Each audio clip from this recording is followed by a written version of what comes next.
very metal. I just spilled so much shit over here. Okay.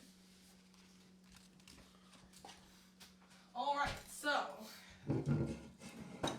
today we wanted to discuss. First of all, I'm Gabby. This is Elijah.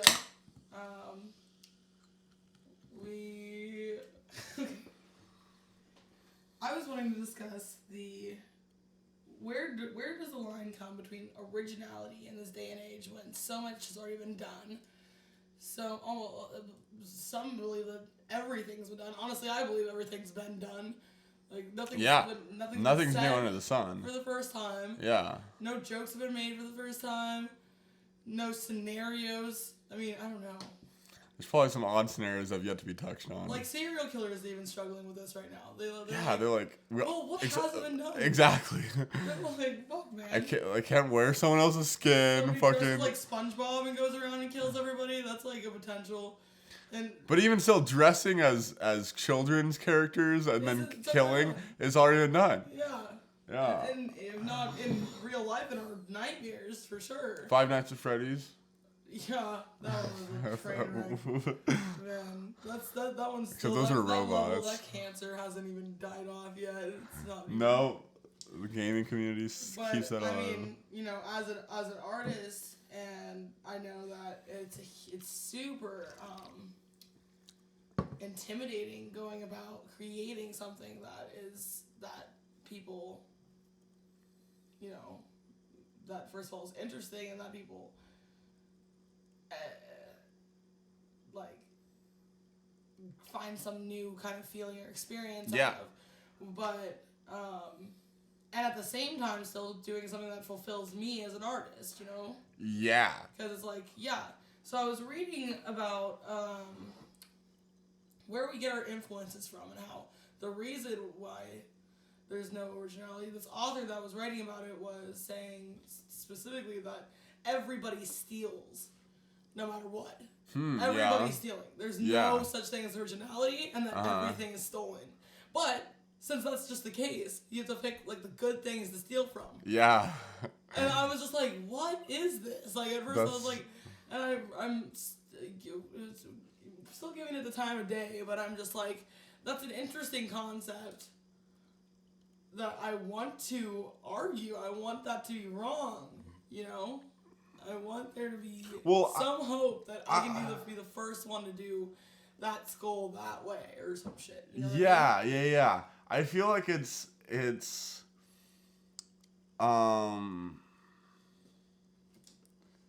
you could compare it to I mean, just like look at biology, look at life, look how it's come up from atoms and all the shit that happens from. So we're fun on if you break us down to the most like microscopic rudimentary pieces, we're all the same. Yeah. We're all built out of like high amounts of whatever we're built out of. Oxygen, I think, is a big part of us, and water. They say. But so we all have that, but we're all still different. Yeah. So in that same way, like we all learn to say the same things. We've all learned the same English language or whatever language you learn, but the things that are created from this uniform teaching is just guaranteed to be different. Like not like this, the idea that not every snowflake is the same. Every snowflake is made out of water and just frozen water, but still they happen to form just a little bit different, like something like one little different molecule in the air will make it form like this or whatever. Yeah. So we're like the same way. Far out creature, I'd say. Yeah. Like, yeah. And so the snowflakes are just like, whoa. Like, what they the fuck? are. It's just, but I feel like they're put here to resemble how we're all the same. We're all made out of the same stuff. We're all falling through this air, like just like falling through life in the same way. But we're all different because, like, for example, you're an artist. I'm a musician. Both of us know that pretty much everything we do is ripping off from something that has already been done. Right? Like it morbid takes a art. Honesty to admit that, and I think when I read that, I was threatened as an artist and as somebody who believes. And I'm self-taught. You're self-taught for the most, like in the beginning of it all, and as much as I say that, like I only have myself to thank for all of my ideas, it's not true, because like it confuses me so much when somebody asks me how did I learn to do a certain thing, because a lot of it just came from observation of like people, specifically ugly people, and specifically the ugliest features, and I love those so much, and I just was like, how does that like happen? Work? Yeah. No, yeah, not even like I don't give a shit how it works, like how it works. I'm just like, okay, so the nose, it's just an easy. Yeah.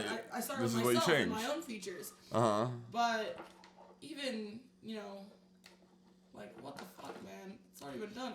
It must be so challenging with music, because those riffs and those fucking I mean, from my perspective of it, like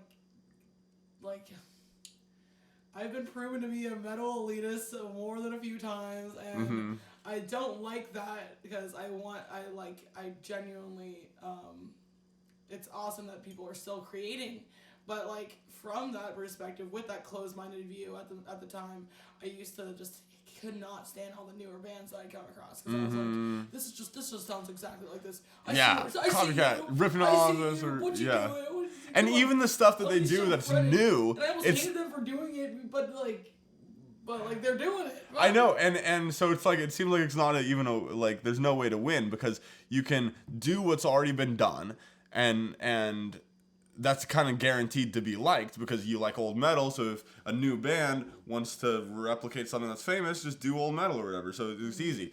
But then you're gonna get hated on for biting someone's style. You could do something new, but then you're gonna be like, what? Everyone's gonna be like, you're stepping out of the bounds of metal. And now you're doing this and so you can't really win on that front. But they don't like things that are different, but they call out things that are new, or they call out things that have been done. Yeah, exactly. But they can't stand it. Exactly. Every single extraordinary artist, well, not every single one got the respect that they deserve for it, but those ones that really made a change or left a footprint in the industry, they were fucking 90% of the time hated at the time. They were just like, what is this? Who are you? Yeah. Get the fuck out. Yeah. With that bullshit. I mean, fucking nobody. Yeah.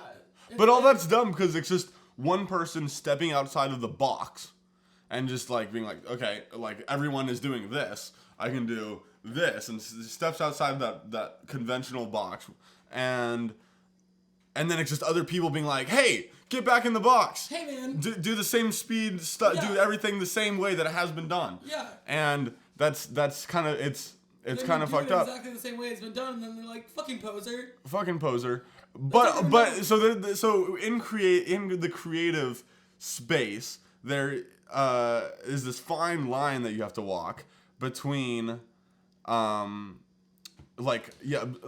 just observing and learning. That's just what humans do best. So you have to obviously do that in whatever art form you're doing any creation, but not going as far as to just completely sound the same way. And I feel like the number one thing that is keeping people from doing the same thing is diversity, and is the natural born part of our brains that make each individual one of us see things that certain way. Yeah, and exactly. That's another point that in the book they made about stealing. It's like, okay, when you think about it, there was a quote from Jay-Z, and he goes, we were kids without dads, so we picked our own. We were kids without fathers, so we picked our own fathers. And so whether that's the movies you like, that's the music you listen to, that's those like, some people have like huge ridiculous like fetishes for moths and shit, like, but they made a good point, like, instead of trying to break down all those characteristics about yourself, try to figure yourself out completely, start small, start with something bite-sized, and literally go to one of your greatest role models or influences that you really loved, and then find out everything there is to know about that person. See, this is where I kind of lost them a little bit, because they were like, find out everything there is to know about that person, and then find out somebody that they adored, and then find out everything there is to know about that, and then figure out everything, and that's how you build your tree, and then from that tree you build your own individual branch off that. And there's this part of me that's just like, fuck, dude, I'm my own individual branch, but that's fucking bullshit, dude. I listen to the music I listen to, the movies I like, the things that you know. Totally. And that's weren't like that, it'd be such a boring fucking world, you know. Yeah. And we feed off each other, we very much do, and that can be seen as stealing. I mean, that's something that like it's stealing, but in class, in dignity. These ideas have been done before. Recognize that. Own that. Yeah. Then when you want to pay homage to another artist, and if it moves you enough to want to create like that, or, and this goes musically, sculptures, I mean, fucking everything, you know. Then do it. But just do something original. Make your own. Yeah. Yeah. Then there was another quote about the word original as it was, and it was like, original. There's no such thing as original. That's only when somebody is unaware of where it got taken from. What's been done, yeah. And I'm like, dude. That's funny. That just makes it such a perverted, it makes it look so fucking depressing, dude. I know. I learned that like with guitar pretty early on. I was learning, I think it's like in the blues scale, you add the flatted fifth, and so you kind of have this walk down, dun dun dun dun dun, and so I was playing around with that, and quickly figured out a little riff that apparently is used in, like, I'm not a fan of Nirvana, but Nirvana has a song that's like fully based off of this riff that I was playing, so I was and you just came, and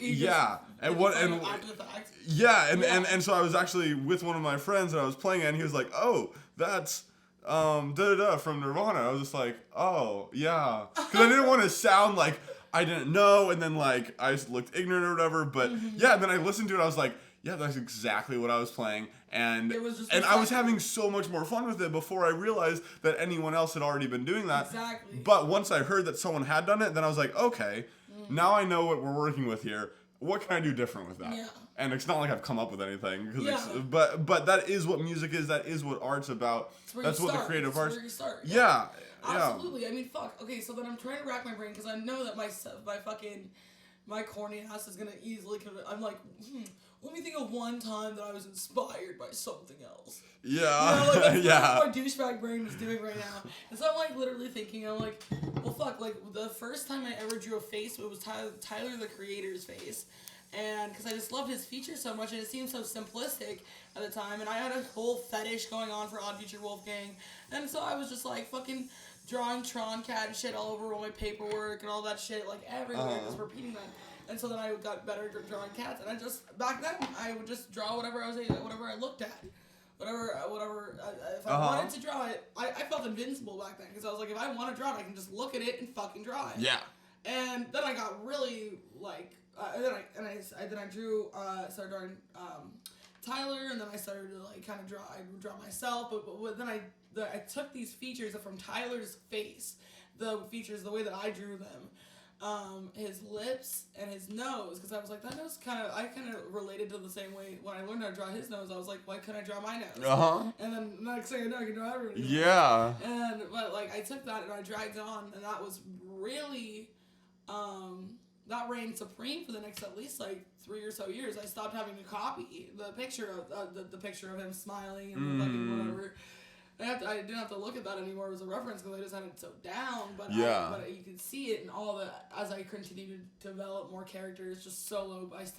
You can still see those specific features consistently through all of my goons. So I was like, I gotta fucking call out credit where credit's due on there. Like I didn't come up with that. In fact, I was really struggling right there. But you did, because you saw someone's face. I mean, Tyler doesn't own the rights to it. I mean, he owns the rights probably to his picture, but to his nose structure, just because you saw that and got inspired, like, he should feel honored because you're gonna fucking grow up to sell $1 million pieces, and his face was what started all that.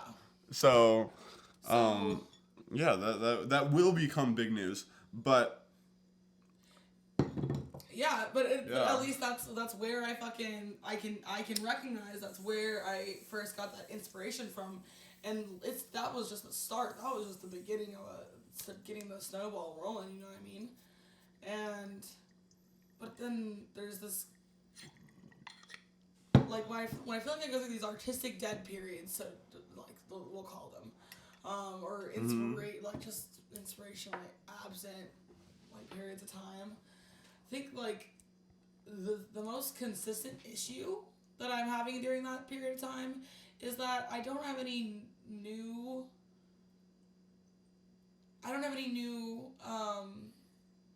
like, references. It's right when I start to feel like things are becoming too repetitive.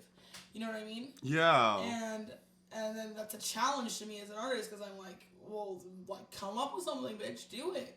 But it's like, I feel like at the same time, it's when I neglect doing research on people that like my inspirations that inspire me. That's when I stop listening to the music that I know is actually, like, what's constantly giving me my inspiration. So I'm like, oh, I'll just listen to this one little Uzi Vert song. You know, like, can't bring me down that much. Yeah. I can't even draw a stick figure anymore.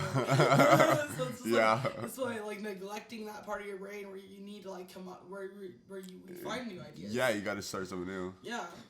You got to keep that train going. Mm-hmm. So anyways, that was just something I was thinking about today. And who knows, you know, that's just something that's always going to be a fucking conversation. But yeah. Hey, happy what do you call, like, the day before, like, the eve of the world, the end of the world? Like, what do we call that? There's Christmas Eve, Hallows Eve. Well, last 2 nights ago, that was Hallows Eve. Because this is being recorded on January 2nd. Yes. No, November. November. Fuck me up. Brain. Yeah. Months don't exist anymore. Fuck, dude. Yeah, I'm glad we talked about that. I'm sure our conversation will wrap back around to that. From the world? We're talking about the world. How do you feel about this? Oh, about the world. I was talking about the whole creative thing. Oh, yeah. But yeah, on the world, the fact that that's ending, I suppose I've known that. What's the point? As an artist, how do you feel, man? How do you feel? Like, it's like... Well, this is a whole nother opportunity that we can now create from. Because, like, okay... If everybody's dead, then you can be the first fucking actual artist. If the whole world ends and you, like, manage to live through it, be the first artist, be the first painter. You own all the rights of everything. Because who's going to fight you? Yeah, exactly. Exactly. Allegedly, you can be the new Nirvana. Yes, and then I'll be like, yep, that was just me. Yep, I was... What do you mean? This has never existed before? Exactly. So we're gonna see. What would you do if you woke up and the world was completely destroyed outside? The buildings, smoke's going off, but you're alone, totally alone. What would be the first thing you do? It's some serious Twilight Zone shit. Yeah, absolutely. Sorry, just spit all over you, probably. No. Yeah. I feel like I would be pretty set. Obviously, I'd be like, what the fuck happened? And I'd have to grieve over losing all my loved ones. Well, how do you know we didn't all just go to space and you were sleeping through it? Either way, I'm here. Like, no one's coming back for me, right? As far as you know. As far as I know. So I'd come to terms with that. It'd probably take me a few days, but I'd probably cry over... What would you do? Would you sit down in the rubble and cry? I'd be like... I'd probably look. I'd just walk for a long time and then be like, literally, there's fucking no one. And then I actually, no. At the very beginning, I might, like... break into some houses, just have fun, just be like, explore. Like, see, and then it's like, how do you figure out there's no one? Like, are you gonna spend like the first couple months thinking you might find somebody? Or are you just I'd probably be optimistic. I'd be like, there's gotta be at least one person out there. Yeah. But just watch. Knowing my luck, it would be like fucking... Annabelle. Yeah, it'd be Trump. It'd be Trump. He'd still be trying to set up borders.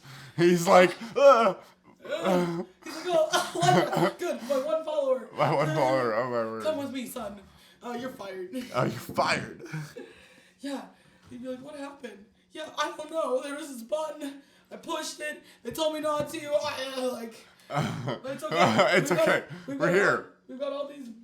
Is this still working? Yeah, it's still on. Yeah, we just gotta build from the scratch. I built one tower. I can build another. Yeah, that would definitely be my biggest nightmare. So being stuck with that. There we go. If you could choose your own apocalypse, though, what would it be? Hold on, we're moving on too fast. No. What would your answer be?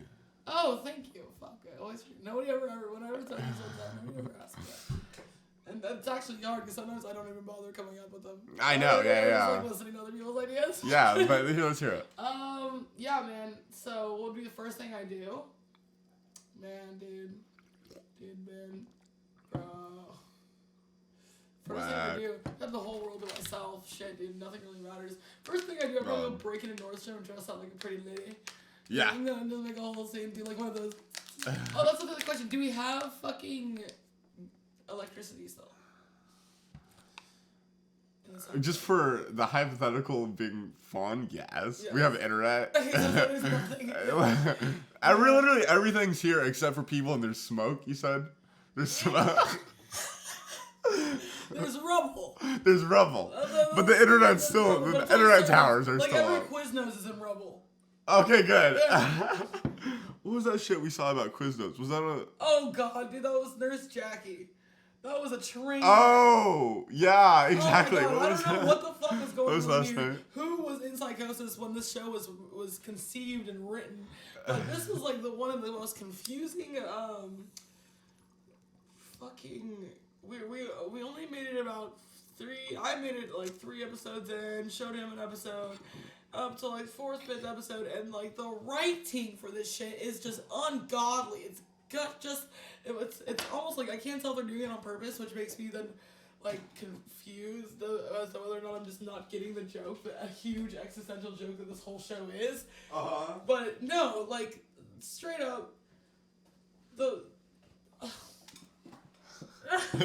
So I just saw my first episode last night, and pretty much what I pulled it from it is there's a nurse. She has a family. She uses, sometimes abuses prescription drugs. Yes. And but on a daily basis, because they don't really give you much of a preface on how long she's been doing this, or it's just a weekly thing. Really? Okay. But then you learn pretty quickly that she's banging the pharmacist. Classic idea. Nobody's ever done that before. Banging the pharmacist. But she seems to actually love the guy too, which is kind of silly. But she also has like a goal, like a hubby. Yeah, she's got a husband. He's one of those cliche perfect guys. Owns their own little bar that children get to sit at any hours of the day. That doesn't make much sense. Their kids, they bring them in there during school hours, have them sit at the bar, drink a milkshake. These kids are just questioning reality. The one daughter in the episode you saw last night, this one just fucking got me. We were like crying, laughing about this shit.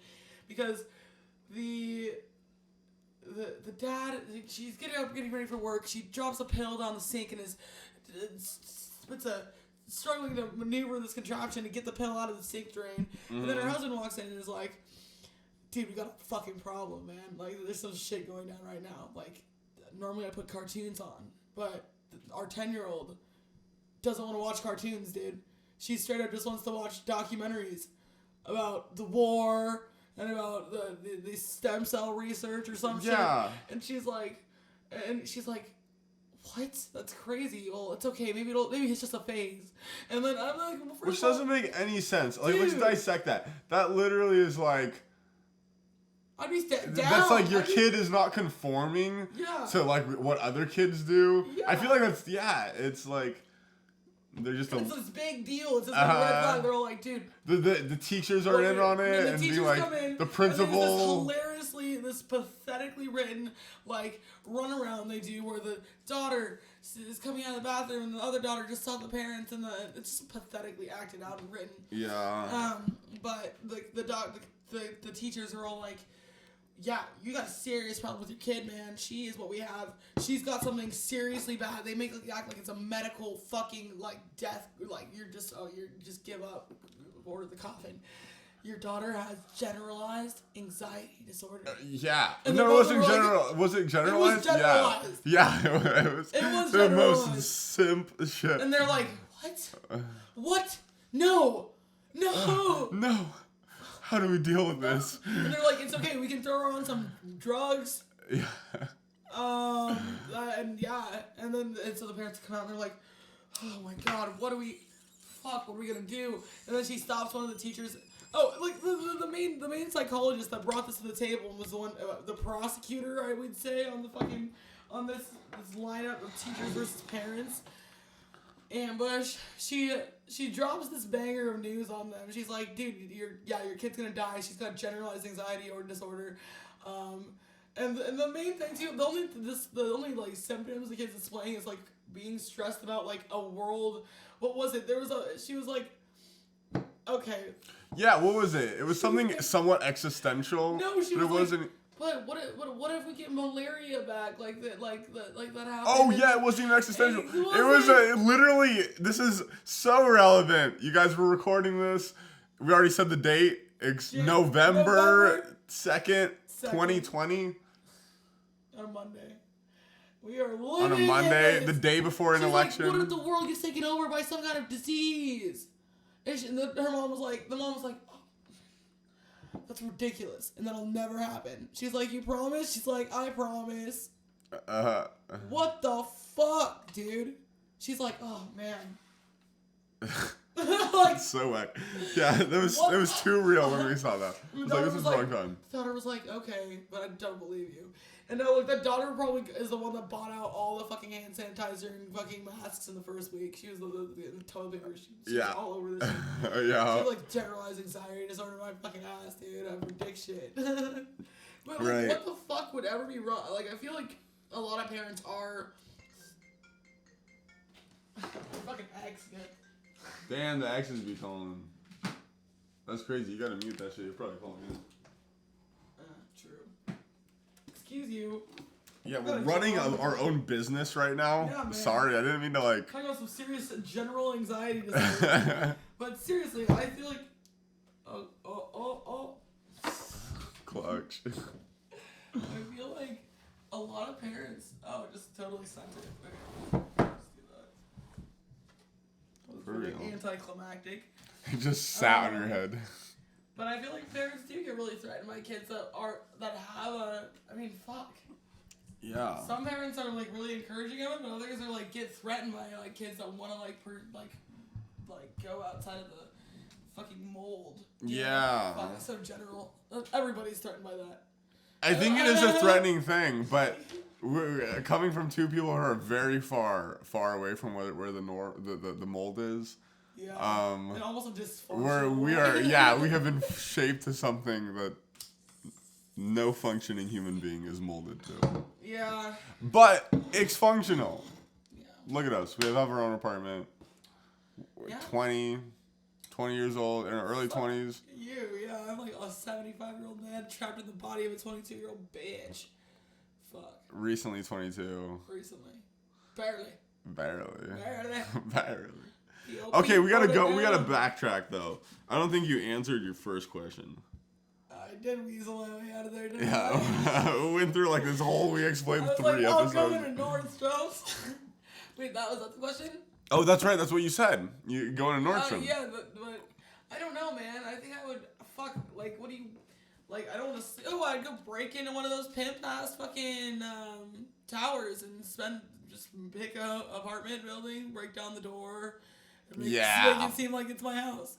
I bet you could live so comfortably for at least like 2 months. Fuck, dude, no. Like with Whole Foods and everything, if there's nobody to fuck around with. No, but I'm saying if you break into a hotel, like a bougie ass hotel, in their kitchen alone, you could probably just go downstairs every day for 2 months and be set. I'll just go to Hilton. I'll just look up the ones that have the most like perishable foods, like the rare. I mean, oatmeals, coffees, bagels.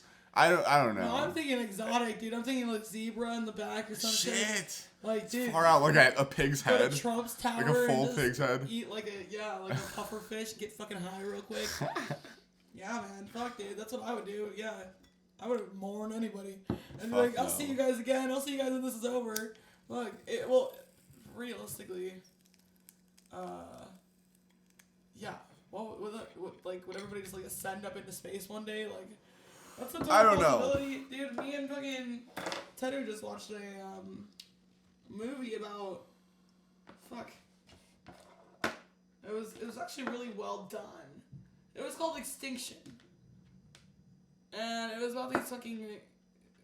It seemed like an alien invasion. This guy's having dreams predicting that the aliens are going to come. Spoiler alert. Mm-hmm. The aliens do come. Turns out they are aliens. They're human. And all the people that are living on Earth are AI. And they won a war. And I had all the memories by choice. Against the people, and the people just all got in spaceships and took up space and lived up there for the past 100 years, and then came back down to retake back Earth and killed everybody brutally. That sounds like such a good sci-fi movie. It's just AI again, so it's like, yeah, and in the end, it's like this.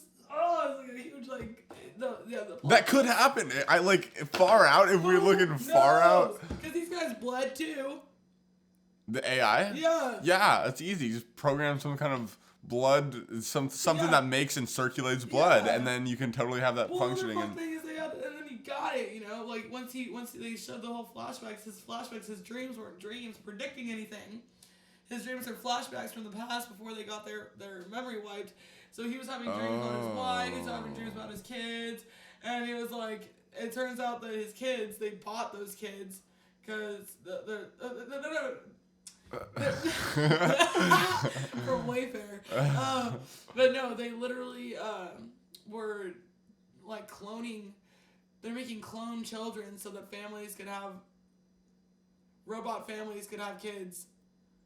But even though they can't, so the kids just never grow up. So the whole movie is two dumbass little fucking kids. And I've always had beef with kids in movies. Like, they just have no idea. They're so, no damn right. The little girl in Alien... or Aliens, she was cute. She's the only kid that I've liked, but she was a badass. She survived she was the only survivor, on the colony of it. I got respect for that. Yeah. And then she just, hitched a ride back to Earth. You just gotta work harder if you're a kid and acting for me. You just got, exactly. You can't complain. Don't, You'd be a fucking idiot. That one kid, the kid that turned out to be a 75-year-old robot kid, who was a 5-year-old in the movie. Wow. Or a 7, 8-year-old or some shit. Fucking dumbass motherfucker. And she was just so annoying, every fucking second, dude. You're literally, people are getting slaughtered all around you. You're gonna run back to eat your little fucking dirty ass, mind you, grimy ass, dirty stuffed monkey. Okay, that's cute though. But it was grimy and it was funny because You would have done that for Wolfie, dude, back in the day. Facts, but I had a good head on my shoulders back then. Yeah. Besides the Wolfie thing, I had problems with him. But fucking. Yeah, and you moved on, damn it! You moved on! That's what you're trying to instill in them. That's what you got. I don't think I have ever moved on, and I don't think I ever fucking will. That's Wolfie goddamn motherfucking Wolferson. Rest in peace. Some other crimey ass kid has some fucking piece of shit. Whatever, I don't hold grudges. So, forgive and forget. But, Pip Squad, hold it down, baby.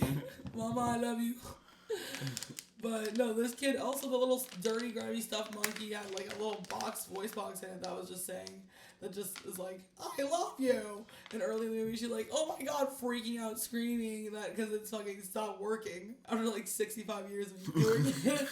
And the dad's here, let me see what's up with it. Cuts a couple cords, snips a couple wires, melds them back together, and then it's no, it works good. Whoa, yeah. Okay, is this the first time this has ever happened in your 75 years of existence?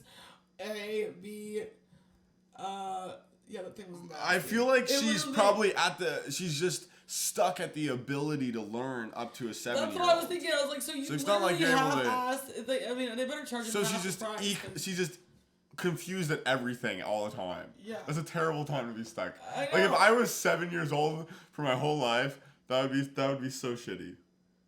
Yeah. Like, imagine how, like, 7, like, we didn't know, like, anything. Like, we were, like, old enough to start learning stuff, but it's just a weird time in your life. Yeah. You just don't know. And you don't know, but you know that you don't know shit. And so you're just like, and you're just like, what? I'm hungry. I'm just trying to survive, man. Yeah. And I was confused about so much shit back then. I was always just like... Childhood is so confusing. Well, you're like pretty much on drugs with how stupid you are. Like, you might as well just be permanently on drugs. You're like, exactly. You know, like the bare minimum. But it wasn't enough to be obnoxious and to stay alive. Yeah. That's all you know. Yeah. So, I mean, I hated it personally. It was overplayed.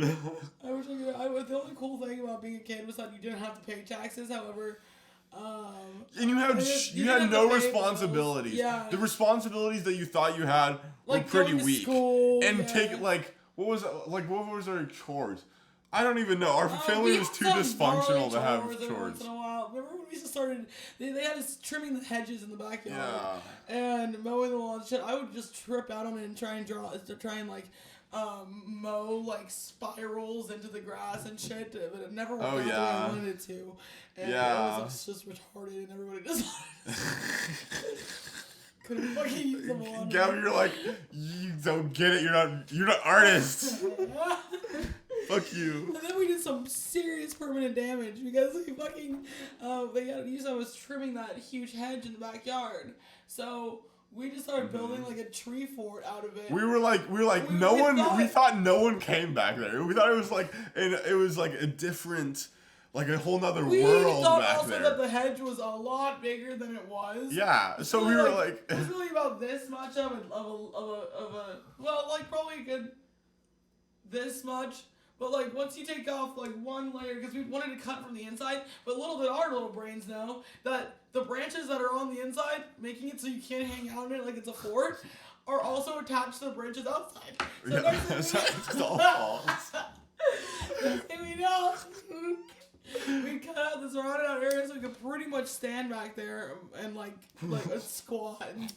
And then we came inside and we thought we were so low key. Then we go inside one day and Luke's like, "What the fuck did you guys do to the hedge back there?" And we looked outside and you can see literally all the way to the fence. Like when we were standing in there, they're just looking at us playing with sticks and squirrels like a fucking couple of And I feel like we were playing back there for probably a few weeks thinking that we were low-key about it. We're like, oh, I don't know what happened to them. I don't know. I guess the birds just got back there and started eating the branches. That was one thing that we were like fucking god tier at. It was figuring it the most far out. The most far out. Ridiculous excuses. Literally. I remember when I tried to cut my bangs down. And I wanted bangs so bad, but Dad wouldn't let me have bangs at all. And so I got these fucking cut little, like, you know, like, on the go kid scissors. Mm-hmm. And every other night or so, I would go in the bathroom and snip off another little bit of it. Until I made it all the way out to here. And then I made it to here. And it was like this. I was like, and I was like, oh, yes. And then I'd go out and do breakfast. And Dad literally would look at it every single day and not say a single word until I got to here. And I had this little thing, and I was like, what have I done? And then I don't know what happened. But I don't know what happened, but he wound up calling me out about it. He's like, "Oh, he was like, what happened to your hair?" He's like, "What's going on?" Because he already saw the progress of it, and this is the first time I decided to speak up, and I was like, "I don't know." I was like, every day I wake up, it's a little bit shorter. And I thought this was totally possible back then. Yeah, just happens like a little bit just gets pulled off when you're sleeping, and then it's just how my hair is supposed to be naturally. Before I literally had really understood that haircuts were like not how you were born. Just in between figuring that out. Yeah. But anyways, I tried to convince him that it was just it's just a phenomenon. And then I remember fast forward like fucking like 5 years later, I was like, yeah, I don't know if you ever knew it, but I was like cutting my hair every like couple days for like weeks. And he was like, of course I knew it. I knew it from the second you started. And I don't know why, but I was like, what? Like, I literally thought I fooled the fuck. I thought I got him. Shit. I was like, shit, you never figured that out. Which is why I'm like confused when there's a blank area about how I like went about my life for however long it took me to grow my hair back. Because I like should remember that. Yeah, I must right. have blacked that out because it was probably humiliating. Probably. I mean, yeah. Or you were focusing on other things rather than how your life was in perspective of your hair and. Well, I was in psychosis pretty much from right after that moment to almost present day. Oh, but I had 2 pairs of like Heelys. minus a few days. 2 pairs of Heelys back then too. The ones that had 4. Both of us were sporting Heelys back in the day. The ones that just had 2. Yeah, or the one that just had 1. Yeah, no, I only had I had 1 pair of the Heelys, God, and then I lost, I think, one of the shoes. I didn't even lose one of the wheels. I lost one of the shoes, and then mom got me that was fucking planned, dude. What about that was like a conspiracy against us? For real. My slippers, dude. I lost 1. Then you lost 1. Oh, then I found both of them when I moved out. Do you still have it? I threw them both away. I was just like... I literally still have my fucking slipper. Really? It's a huge, obnoxiously big monster slipper. And I have a... It's like the Abominable Snowman, dude. It's sick as fuck. Yeah, it was pretty dope. No, but I was just like, what do I do with this? I'm moving out. Like, am I going to literally hold on to 2 mismatched slippers? So I was like, no. I was like, throwing that away. Dude, you suck, dude. Mima got me those. I know, she got me that too. Rest in peace. But I saw them at Walmart. They actually steady come out with like new updated versions. Like there was one of those all colorful. I liked my version though. You had the best version. I know. No, it's second to mine. Oh, hold on. Okay. I don't think I can do this. Electrician. But yeah, as far as you know, I feel like that's pretty much it for today. Yeah. I mean that's just like you just caught like what is it? 40 minutes of us talking. So there you go. That's 40 or something like that. I don't know. What is 1266 measures or minutes? Yeah, or beats or bars. That's what this is measuring. Bars. Oh. Well, yeah. Nobody needs any more than this today. Yeah, so there we go. Well, I hope you guys like this. No, it's off. It's done. Oh. I know that's a good place. Boom. Yeah. 40